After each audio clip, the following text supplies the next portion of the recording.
নমস্কার দর্শকবৃন্দ, এখন আইলাম আমি একটি ফ্রেন্ডের বিয়াত পার্টিতে।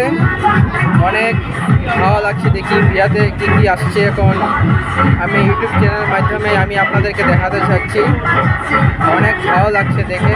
চলো আমরা এসে দেখি এখন কী হচ্ছে। এই যে জামাইয়ের ভাই আছে, অনেক এনজয় আছে। দেখেন বন্ধুরা সবাই আছে, সবাই এনজয় করছে, সবাই বক্স পাচ্ছে। দেখেন বন্ধুরা, দেখাই বন্ধুরা সবাই আসছে, সবাই